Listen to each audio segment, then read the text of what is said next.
replicó el superior con orgullosa severidad. Debes salir inmediatamente del monasterio llevando contigo esa criatura miserable.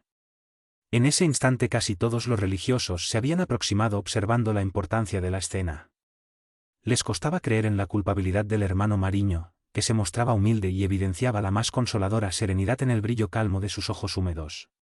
Y, sintiendo que todos los compañeros eran simpáticos a su causa, la hija del Elvidio con una inflexión de voz inolvidable, se arrodilló delante de Epifanio y le rogó: Padre mío, no me expulséis de esta comunidad para siempre. No conozco las regiones que nos rodean. Soy ignorante y sufro. No me desamparéis teniendo en cuenta la palabra del Divino Maestro, que se proclamaba como el consuelo de todos los enfermos y desvalidos de este mundo. Si tengo el alma indigna de permanecer en este retiro de Jesús, dadme permiso para habitar la choza abandonada cerca del huerto.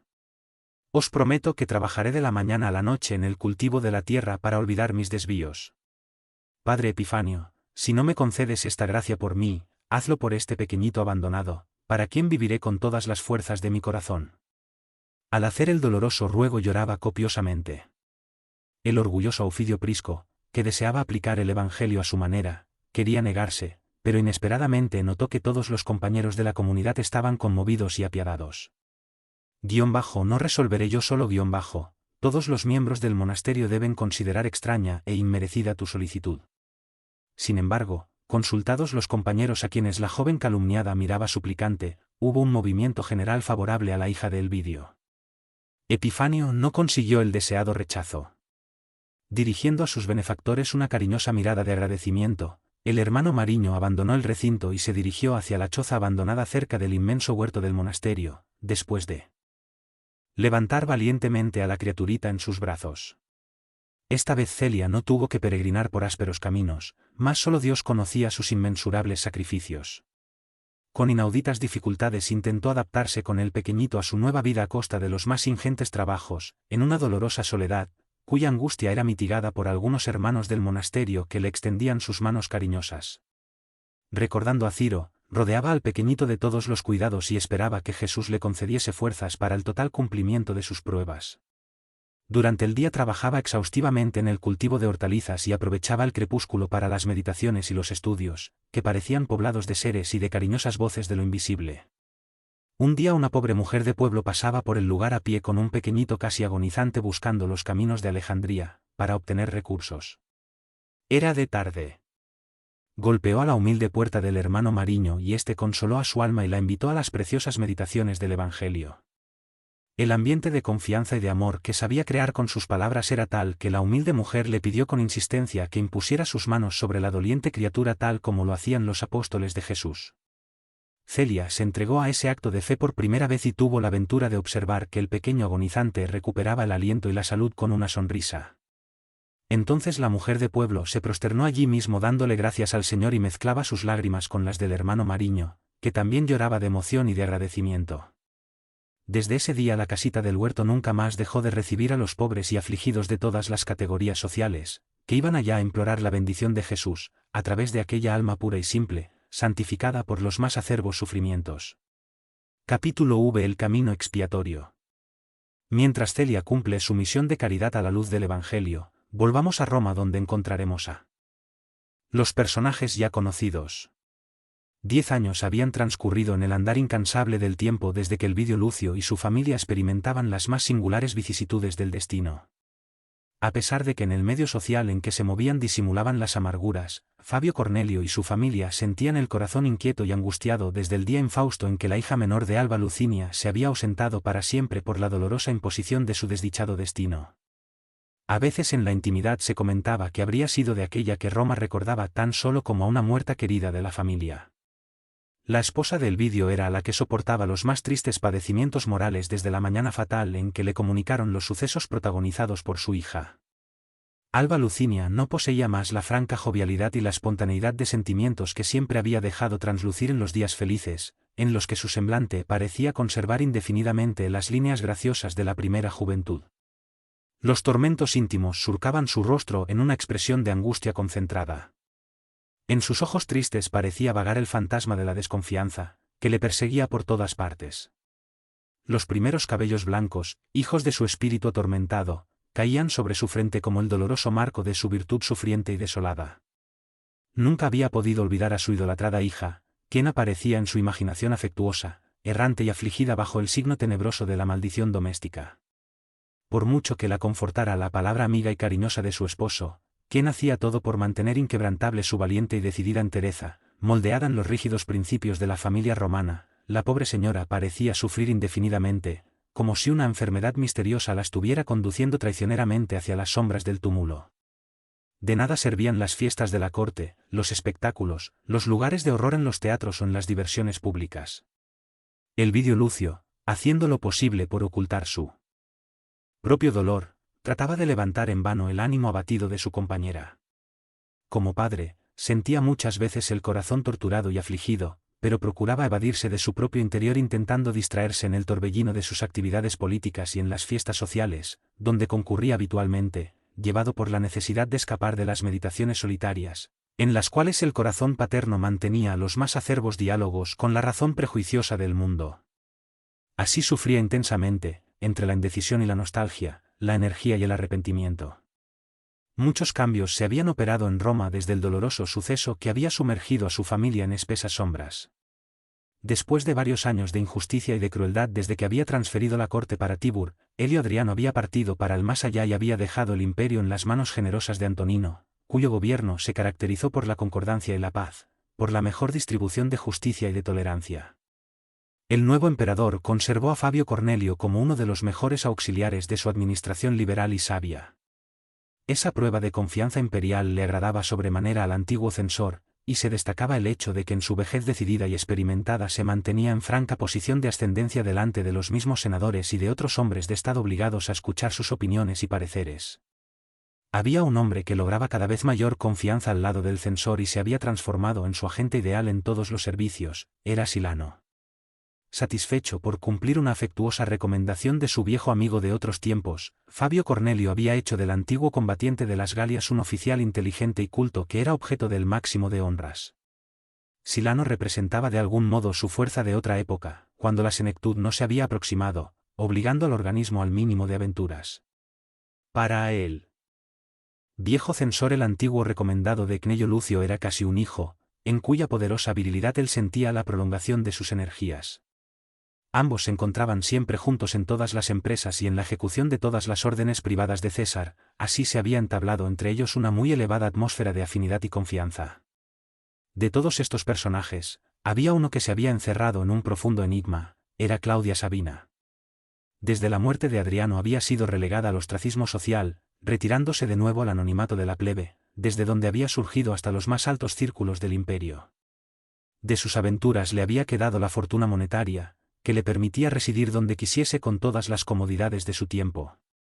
Disgustada por el absoluto retraimiento de las encumbradas amistades de los buenos tiempos de prestigio social, había adquirido una pequeña casa de campo en los alrededores de Roma, en un modesto suburbio entre las vías Salaria y Nomentana, donde pasó a vivir entregada a sus dolorosos recuerdos.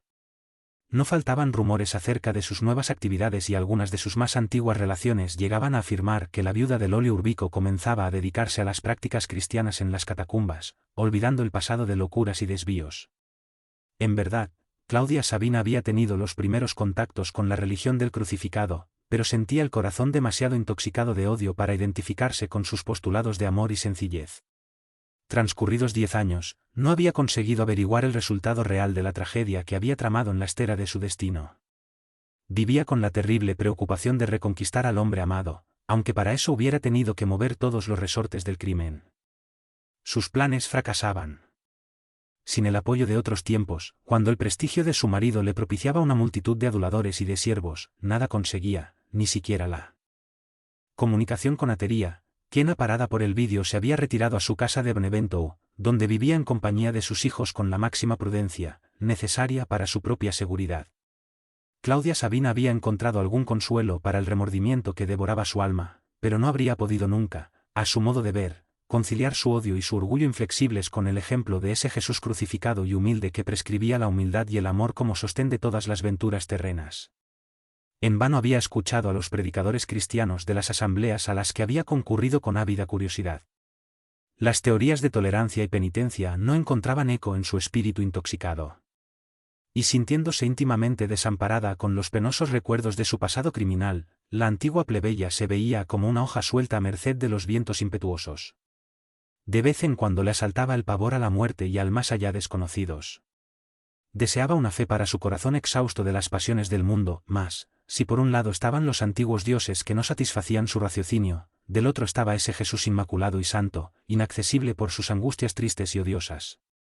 A veces, lágrimas amargas inundaban sus ojos oscuros y, sin embargo, bien percibía que lágrimas no eran purificadoras, sino de desesperación irremediable y profunda. Transportado en su interior el pesado féretro de sus sueños muertos, Claudia Sabina entraba en el crepúsculo de la vida como un náufrago cansado de luchar contra las olas de un mar tempestuoso, sin la esperanza de un puerto y con la desesperación de su orgullo y de su odio ignominioso. El año 145 transcurría calmo, con los mismos recuerdos amargos de nuestros amigos, cuando alguien en las primeras horas de la mañana de un soberbio día de primavera golpeaba la puerta de Elvidio con singular insistencia.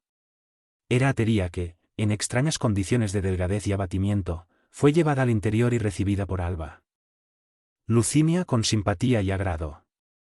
La antigua sierva parecía extremadamente afligida y perturbada, mas expresaba con claridad sus pensamientos.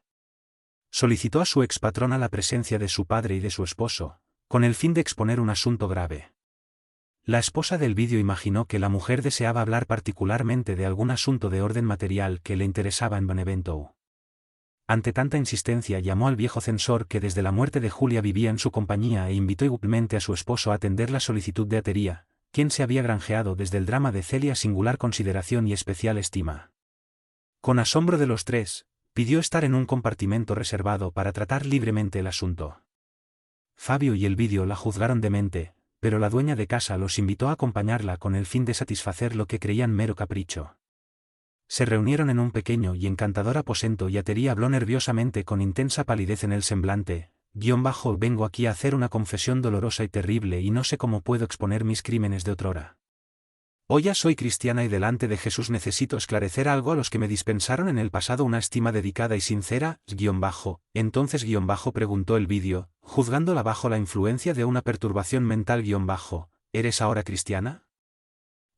Sí. Mi señor respondió con los ojos brillantes, enigmáticos, como si hubiera tomado una resolución extrema. Soy cristiana por la gracia del Cordero de Dios que vino a este mundo a redimir a los pecadores. Hasta hace poco hubiera preferido morir antes que revelaros mis dolorosos secretos. Tenía la intención de bajar al túmulo con el terrible misterio de mi pasado criminal, pero de un año a esta parte asistió a las prédicas de un hombre justo que en las afueras de Benevento anuncia el reino de los cielos con Jesucristo e induce a los pecadores a reparar sus faltas.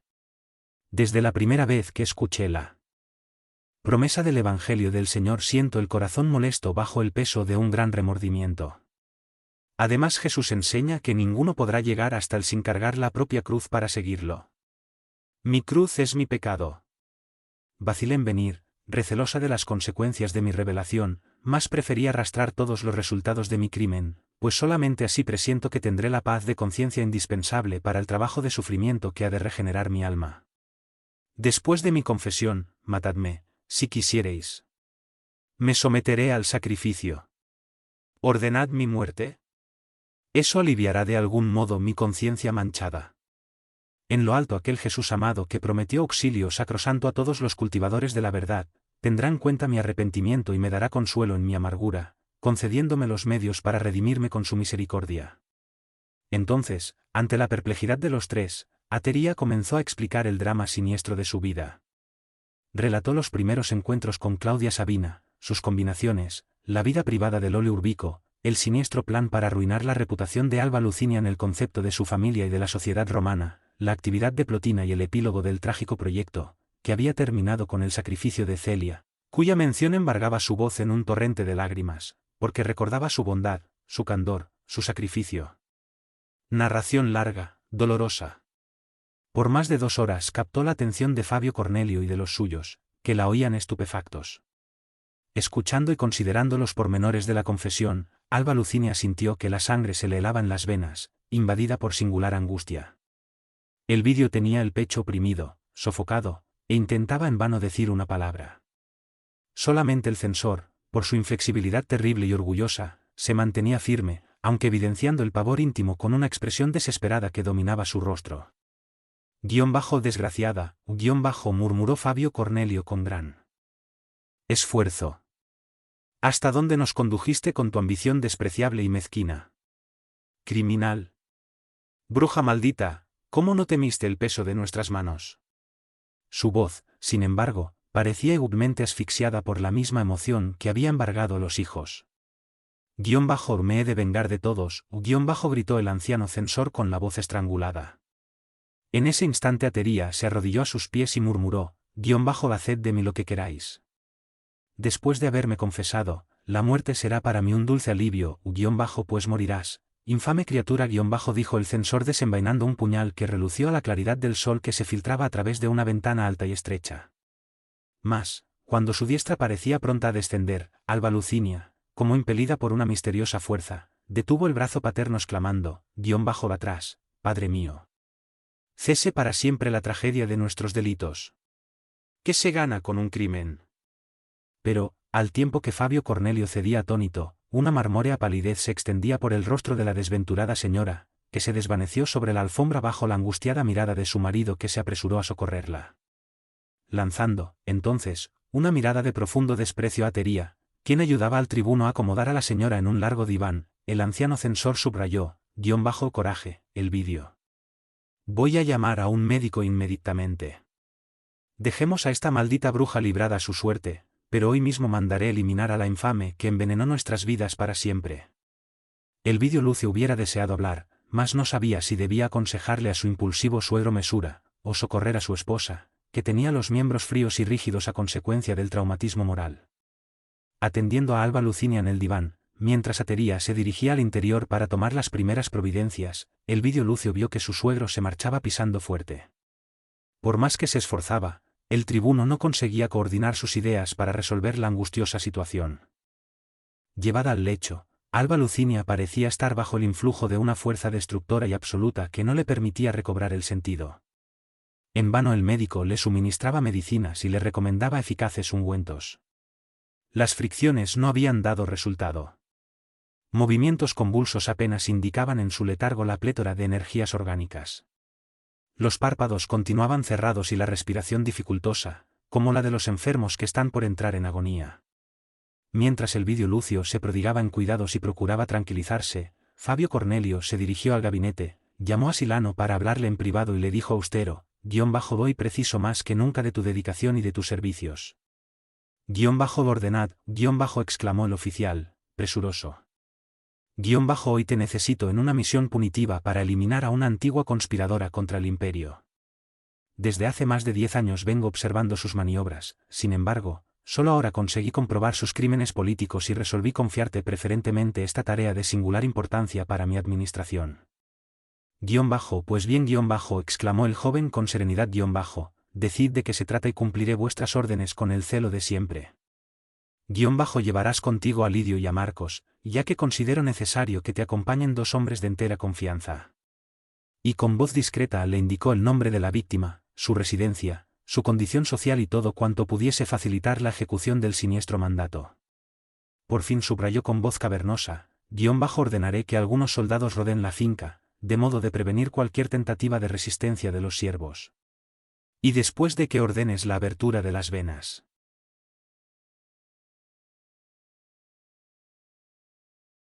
Parte de mi autoridad, en nombre de las nuevas fuerzas del imperio.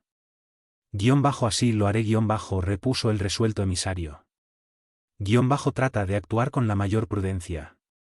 En cuanto a mí, vuelvo ahora a casa, donde reclaman mi presencia. Por la tarde estaré aquí para saber lo que hubiere ocurrido. Mientras Silano se reunía con los auxiliares destinados a la empresa, Fabio Cornelio regresaba a su hogar, donde se practicaban todos los recursos médicos para despertar a Alba Lucinia de un extraño sopor. Movilizando a todos los siervos, Elvidio Lucio hacía todo para despertar a su compañera. Estaba como loco, su corazón se deshacía amargamente en torrentes de lágrimas e infructuosamente recurría a promesas silenciosas a los dioses familiares.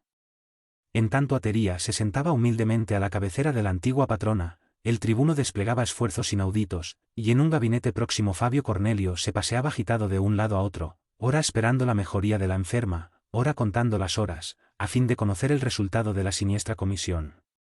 En efecto, por la tarde, el emisario del censor, rodeado de soldados y con los 2 compañeros de confianza que debían penetrar en la residencia de Claudia, llegaron al apacible sitio arbolado y florido, donde la antigua plebeya se entregaba a sus meditaciones en el doloroso otoño de su vida. La viuda de Lolio Urbico pasaba el día a reflexiones amargas y angustiosas. Como si una fuerza misteriosa la dominase, experimentaba las sensaciones más tristes e incomprensibles. Se paseaba en vano por los deliciosos jardines de la principesca residencia, donde los encantadores y bien cuidados senderos estaban saturados de los fuertes perfumes de la primavera. La ahogaban en su interior sentimientos extraños e inexpresables, como si su espíritu estuviese sumergido en presagios muy amargos. Procuraba fijar su pensamiento en algo que apelara a su sensibilidad, y, sin embargo, su corazón estaba indigente de fe, cual árido desierto. Estaba con el alma inmersa en penosas obsesiones cuando vio aproximarse con gran sorpresa el destacamento de los pretorianos. Consternada y recordando lo que representaban en otros tiempos aquellas pequeñas expediciones de terror, recibió en su gabinete al oficial que la buscaba acompañado de 2 hombres corpulentos y atléticos, con los cuales había cambiado significativas miradas. ¿A qué debo el honor de vuestra visita? Preguntó después de sentarse, dirigiendo una mirada de intensa curiosidad. ¿Sois, en realidad, la viuda del antiguo prefecto Lolio Urbico? Sí, replicó la interpelada con displicencia. Pues bien, yo soy Silano Plautio y estoy aquí por orden del censor Fabio Cornelio, quien después de un largo proceso expidió la última sentencia en contra vuestra. Yo espero que sepáis morir dignamente, dada vuestra condición de conspiradora del imperio. Claudia escuchó esas palabras sintiendo que la sangre se helaba en sus venas. Una palidez de alabastro cubrió su frente y las sienes le latían con celeridad. Extendió precipitadamente las manos hacia un mueble próximo intentando tocar una campanilla, pero Silano se lo impidió y exclamó con serenidad, cualquier resistencia es inútil. La casa está cercada. Encomendad a los dioses vuestros últimos pensamientos. En ese momento y obedeciendo a las señales ya convenidas, Lidio y Marcos, 2 gigantes, avanzaron hacia Claudia Sabina, que se había levantado con dificultad, tambaleante. En tanto el primero la amordazaba sin piedad, el segundo le cortó las muñecas con una hoja de acero. Sintiendo el horror de la situación irremediable, Claudia se entregó a los verdugos sin resistencia, mientras dirigía a Silano una mirada inolvidable. Sin embargo, fuese por el pavor de ese instante imborrable o por la conmoción irresistible y profunda, la sangre de la desventurada no brotaba de las venas abiertas. Se diría que una abrasadora emoción sacudía todas sus fuerzas psíquicas contrariando las leyes comunes de las energías orgánicas. Ante el insólito hecho raramente observado en las sentencias de esa naturaleza y notando la mirada angustiosa e insistente que la víctima le dirigía, como suplicándole que la escuchase, el oficial ordenó que Lidio le quitara la mordaza, para que la condenada pudiese hablar y morir tranquila. Aliviada de la opresión, Claudia Sabina exclamó con voz lúgubre, Silano Plautio, mi sangre se niega a salir antes de que te confiese todas las peripecias de mi vida. Aparta a tus hombres de este gabinete y nada temas de una muerte indefensa y moribunda. Altamente impresionado, el hijo adoptivo de Cnello Lucio ordenó a sus compañeros que se retirasen a una sala próxima. Ya a solas con él, Claudia se arrojó a sus pies con las venas goteantes y le dijo amargamente, Silano, perdona al corazón miserable que te dio la vida. Soy tu madre, desgraciada y criminal, y no quiero morir sin pedirte que me vengues. Fabio Cornelio es un monstruo. Lo odio. Mi pasado está lleno de espesas sombras. Pero quien te hizo hoy un matricida es el que ha ordenado muchos crímenes. El pobre joven contemplaba a su víctima embargado de doloroso espanto. Una blancura de nieve le cubrió el rostro denunciando conmociones íntimas, sin embargo, si sus ojos reflejaban ansiedad angustiosa, sus labios continuaban mudos, mientras la viuda de Lolio Urbico le besaba los pies deshecha en llanto. ¿Entonces era allí que estaba el misterio de su nacimiento y de su vida? Una dolorosa emoción lo dominaba y Silano prorrumpió en sollozos que brotaban de su pecho saturado de angustias. Desde la muerte de Cnello tenía el deseo de esclarecer el misterio de su nacimiento. Muchas veces había proyectado constituir una familia pero se sentía desarmado para enfrentar los prejuicios sociales pensando en el futuro de su descendencia. En determinadas ocasiones sentía el deseo de abrir el pequeño medallón que el venerado protector le había confiado en los estertores de la muerte, y sin embargo, un recelo atroz a la verdad paralizaba sus propósitos. mientras las más penosas reflexiones abrumaban su mente, Claudia, de rodillas, le narraba detalle por detalle la historia dolorosa de su vida. Horrorizado ante esas verdades pronunciadas por una voz que estaba al borde del túmulo, Silano se enteró de sus primeras aventuras amorosas, de su encuentro con Elvidio Lucio en los audaces disturbios de la vida mundana, de su incertidumbre en cuanto a la paternidad legítima de su resolución de confiarlo a Cnello, porque conocía su cariosa dedicación a Elvidio, circunstancia que le garantizaba al niño abandonado un dichoso porvenir, de los golpes posteriores de la suerte desposando a un hombre de estado, de su combinación con Fabio Cornelio en otros tiempos para la ejecución de sentencias inicuas en el seno de la sociedad romana, omitió sin embargo, el drama de su vida en relación a Alba Lucinia. Sentía que la inminencia de la muerte aumentaba su odio por el censor que la había determinado y por su familia.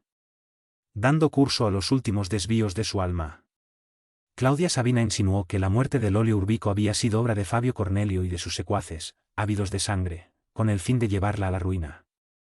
En los últimos instantes, arrastrada por la perversidad de su odio sanguinario, no vacilaba en construir el último castillo de calumnias y mentiras para llevar la desolación a la familia detestada. Estas terribles confidencias sonaban en los oídos del oficial como un clamor de venganzas que exigían desagravios supremos. Sin embargo, por cierto, no le bastaban solamente las emociones para hallar la verdad. Necesitaba algo que apelase a su razón. Mas, como si Claudia Sabina adivinase sus pensamientos, salió al encuentro de sus silenciosas vacilaciones. Silano, hijo mío, Cnello Lucio no te confió un pequeño medallón que envolví en tus ropitas de abandonado. Sí, dijo el joven extremadamente perturbado. Traigo conmigo ese recuerdo, ¿nunca lo abriste? Nunca.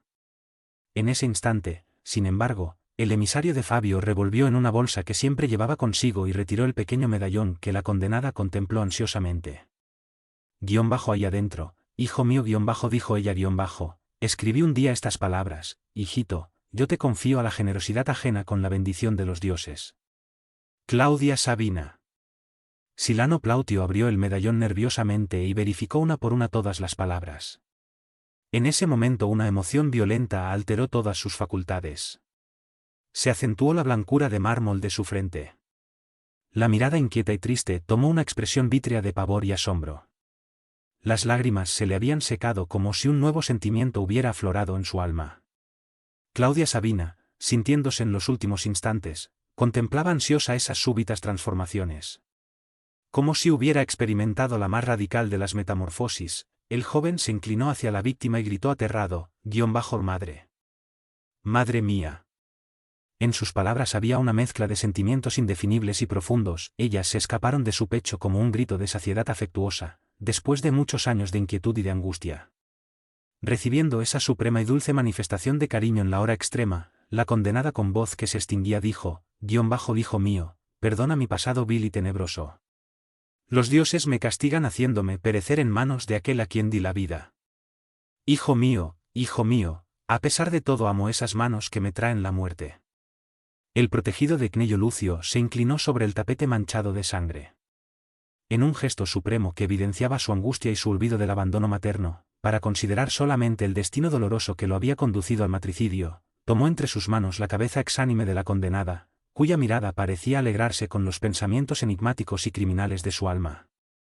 Se produjo, entonces, un fenómeno interesante. Como si hubiera satisfecho cabalmente el último deseo, el espíritu de Claudia Sabina abandonaba el cuerpo terrestre. Satisfecha su voluntad psíquica, la sangre comenzó a brotar de las venas abiertas a borbotones intensos y rojos. Sintiéndose en los brazos del oficial que la miraba alucinado, volvió a decir con voz entrecortada: Basí, hijo mío, siento que me perdonas. Véngame. Fabio Cornelio debe morir. Las convulsiones de su agonía no le permitían continuar, pero sus ojos le enviaban a Silano los mensajes más singulares, que el joven interpretaba como apelaciones supremas de desquite y venganza. Cuando una palidez de cera cubrió su frente contraída en un rictus de pavor angustiado, el mensajero del censor abrió las puertas y se presentó ante sus compañeros con la fisonomía de un trastornado. Su mirada fija y terrible parecía la de un loco. En su interior, las más fuertes perturbaciones mentales apremiaban su espíritu desolado. Se sentía el más despreciable y el más desgraciado de los seres. Emitió, apenas, una palabra ordenando la marcha de vuelta hacia el centro urbano, mientras los cariñosos siervos de Claudia amortajaban su cadáver entre lágrimas. En vano Lidio y Marcos, así como otros pretorianos amigos, llamaban su atención sobre diferentes detalles de la empresa, porque Silano Plautio mantenía un silencio inflexible y sombrío. La idea de que Fabio Cornelio conocía su doloroso pasado y no había vacilado en hacerlo asesino de su madre, así como las historias calumniosas de Claudia Sabina en su hora extrema respecto del censor y de su proceder en otros tiempos, le producían una perturbación mental indescriptible. El pensamiento de que para el resto de sus días debía considerarse un matricida lo atormentaba, sugiriéndole los más horribles proyectos de venganza. Dominado por sentimientos inferiores, acariciaba un puñal que descansaba en su armadura, gozando por anticipado del instante en que habría de sentirse vengado de todos los ultrajes experimentados en su vida. Ya había anochecido cuando penetró en el imponente edificio donde Fabio lo esperaba en un gabinete soberbio y ampliamente iluminado. El anciano censor lo recibió con visible interés y procuró apartarse de los presentes hacia un rincón de la sala para preguntarle, entonces, ¿qué noticias me traes? ¿Todo bien? Silano le clavó sus ojos verdes, como preso de las más atroces perturbaciones. Pero, ¿qué es esto? Insistía el censor sumamente inquieto. ¿Estás enfermo? ¿Qué te ha sucedido? Fabio Cornelio no pudo proseguir, porque sin decir una palabra y como un alucinado en crisis extrema, el oficial desenvainó con rapidez el puñal y lo clavó en el pecho del censor, quien cayó al suelo pidiendo socorro. Silano Plautio contemplaba a su víctima con la expresión terrible de los dementes, sin demostrar la más mínima señal de responsabilidad. Veía con indiferencia la sangre del viejo político que se escaba a chorros por la herida entre la garganta y el omóplato, mientras el herido en los estertores de la muerte le dirigía una mirada terrible. Fue en ese instante que los numerosos guardias rodearon al antiguo protegido de Cnello Lucio, quitándole igualmente la vida en pocos segundos. En vano el oficial intentó resistirse a los pretorianos y a los otros amigos del asesinado, porque en pocos minutos estaba reducido a despojos por los golpes de espada, con lo que pagaba la perpetración de su crimen, el que era una afrenta al Estado. La noticia corrió rápidamente por la ciudad. Asistido por sus mejores amigos, Elvidio Lucio necesitó apelar a todas sus fuerzas para no flaquear bajo tan rudos golpes. Dada la situación delicada en que se encontraba su esposa, tomó medidas para que los despojos sangrientos fueran llevados a la residencia con especial cuidado, para que el cuadro siniestro y doloroso no agravase el estado de Alba Lucinia en el caso de que se produjera una mejora después del prolongado síncope. Un correo rápido fue despachado hacia Capua para que Cayo Fabricio y su mujer se presentaran inmediatamente en Roma. Con las preocupaciones más amargas e imposibilitado de confiar el peso que oprimía su corazón a algún amigo, dadas las penosas circunstancias familiares en juego, el hijo de Cnello vertía dolorosas lágrimas al lado de la esposa que se debatía entre la vida y la muerte, mientras Marcia asumía en su residencia la dirección de todos los protocolos sociales, para atender a cuantos visitaban los despojos de los dos desaparecidos. Alba Lucinia despertó, sin embargo, había en su mirada una expresión de alejamiento del mundo. Pronunciaba palabras inteligibles que Elvidio Lucio hubiera dado la vida por comprender. Se notaba que ella había perdido la razón para siempre. Además, los desmayos se producían periódicamente, como si las células cerebrales se hubieran ido destruyendo lentamente una por una bajo la presión de una fuerza irreprimible. Obedeciendo los imperativos de la situación, el tribuno dio órdenes para que los funerales del suegro y del hermano adoptivo se llevasen a cabo con la mayor rapidez posible. Tanto fue así que antes de cumplirse una semana de los sucesos llegaron de Campania Elvidia y el esposo, sin alcanzar a presenciar las ceremonias fúnebres, y penetraron a la casa paterna tan solo para arrodillarse a la cabecera de Alba Lucinia quien, desde la víspera, había entrado en dolorosa agonía. La presencia de los hijos constituyó para el tribuno un dulce consuelo, sin embargo, a su espíritu dilacerado se le figuraba que no había ningún alivio en el mundo para un corazón humillado y herido como el suyo. Tocado en sus fibras más íntimas, veía agonizar lentamente a su esposa, como si un sicario invisible le hubiese clavado en su corazón un acerado puñal. Delante de la muerte de nada valían todos sus poderes, toda su cariñosa dedicación. Sumergido en un océano de lágrimas y teniendo entre las suyas las frías manos de su compañera, Elvidio Lucio no abandonó su aposento ni siquiera para atender a los hijos recién llegados. Presintiendo que la muerte le arrebataría pronto a la esposa idolatrada, permanecía a su cabecera dominado por las meditaciones más atroces. De cuando en cuando emergía del abismo de sus reflexiones y exclamaba amargamente como si tuviese la convicción de que era escuchado por la moribunda, Lucinia, ¿también me abandonas? Despierta, ilumina de nuevo mi soledad. Si te ofendí alguna vez, perdóname. Mas no hice otra cosa que amarte mucho. Vamos. Atiéndeme. Yo venceré a la muerte para tenerte en mis brazos. Lucharé contra todos. Junto a ti tendré fuerzas para vivir reparando los errores del pasado, pero, ¿qué haré solo y abandonado si partes para el misterio? Dioses del cielo. ¿No bastan las ruinas de mi hogar, la destrucción de la felicidad doméstica para redimirme a vuestros ojos? Tened compasión de un desventurado. ¿Qué hice para pagar tan pesado tributo? Y contemplando al cielo como si estuviese vislumbrando los números que presiden los destinos humanos, señalaba a la esposa agonizante repitiendo con voz apagada y dolorida: dioses del bien, conservad su vida. Sin embargo, como si sus ruegos hubieran sido dirigidos a una esfinge, Alba Lucinia partió del mundo al amanecer con lágrimas silenciosas, mientras la claridad rojiza del sol teñía las primeras nubes del cielo romano en el agradable despuntar de la aurora. Al percibir su último suspiro, Elvidio Lucio se ensimismó en una tristeza indescriptible. Por sus ojos, en esos momentos secos y raros, pasaba una expresión de rebelión contra todas las divinidades que según su parecer eran insensibles a sus padecimientos e invocaciones desesperadas.